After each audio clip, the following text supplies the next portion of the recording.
Hi Piccolo players! In this video I'm going to do a short tutorial on this Piccolo part for a band piece called Scarecrow Overture, although it says it's an overture from an opera.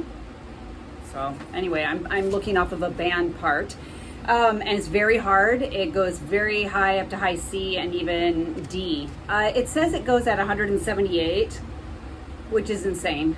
But the two recordings I listened to briefly before doing this video, they both played them somewhere between 144 and 154, somewhere in there. So that's encouraging. I'm going to do this section after measure 30, rehearsal 30 right here.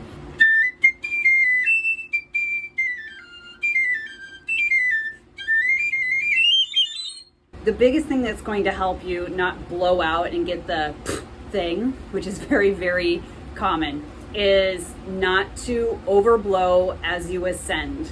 So not to go and just really try to force out that high C. The more you try to force out high notes on the piccolo, the more the piccolo just shuts down completely and nothing will come out at all. So what you have to do is you have to keep the resistance of the airstream going more and more as you ascend. It's a hard thing to kind of get at first on the piccolo. You don't want to be tight.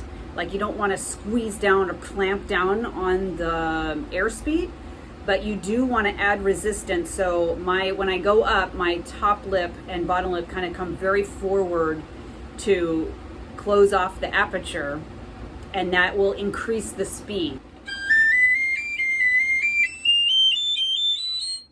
You just have to practice slow, like that measure. Just go slow and pay attention to your airstream and that it stays fast. The airstream stays fast, fast, fast all the way to the top, but you don't blow more.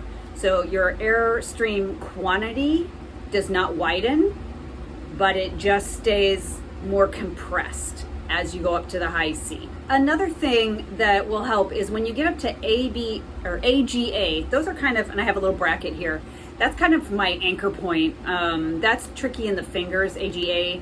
And so I would practice just going to that, going like,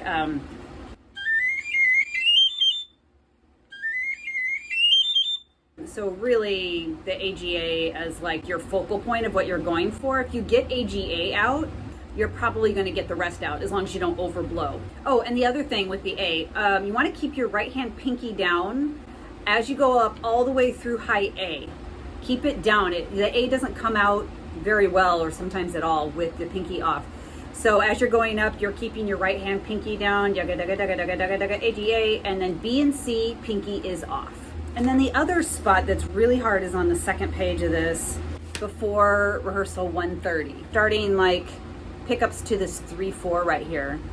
The two measures before 130, I worked on it for a few days and I could just tell that I was never going to get it up to speed, especially up to 178. Maybe with a lot of time, I could maybe do it with all the real fingerings. But what I did, if I had to play this tomorrow, let's say, I would do this, going regular C, and then a G for the D, middle G, and you just overblow and get the harmonic. A for E, B flat with your thumb. You don't want to deal with this finger over here. That's your F, and then back to C again for your high G. If you can get your air to go fast enough and tiny enough in the aperture, it'll come out. And then you go back down those notes just exactly the same. B flat for F, A for E, B flat for F. So it's just all this. Daga, daga, daga, daga, daga, daga, daga. Okay, that measure. This next measure is really, really awful.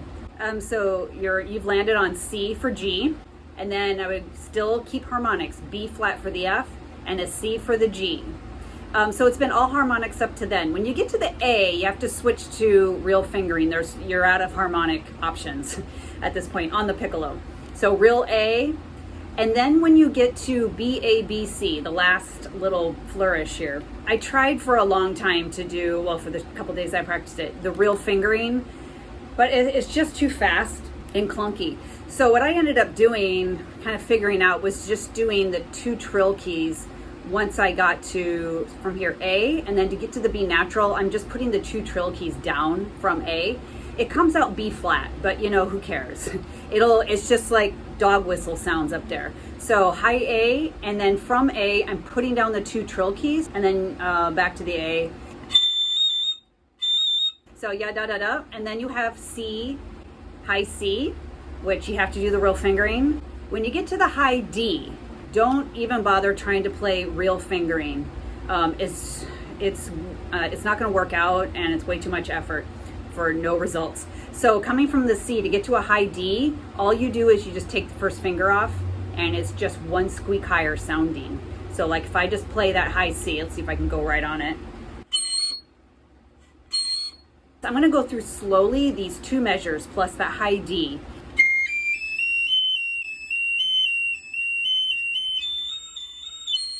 Okay, so I'm going to go from pick up to that 3/4 and then see if I can make it up to that high D a little bit faster than what I just played it with these alternate fingerings.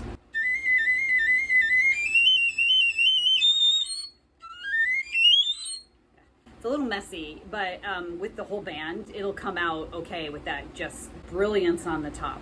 That scale up to the high C, practice a lot of that. I mean, if you're dealing with just coordination of the fingerings, then you need to practice it a lot on your flute so that it's not a struggle just doing the fingerings, because when you get to on the piccolo, you've got so many other things to deal with. Another option with this, and I could have maybe started with it, is to just take it down an octave. The couple of recordings I heard, the piccolo player definitely didn't make it up there, and it doesn't hurt the piece any if you're not there. One last thing that might be helpful, when I was practicing this, I had to do it in groupings, just so that when I run it, I'm actually thinking of it in groupings too, because it's so difficult. So I think the groupings are, if I start the 2 measures before 130, that's 1 grouping. So I just run that a few times. Those are all the harmonics until I got that, so I didn't have to think about it. And then the next grouping is A da da da, A da da da. And then try to put those 2 groups together with maybe a little space in between at first. Like that, and then try to take that space out and connect it all together. And then your last grouping is C, D. And then I would practice it like this.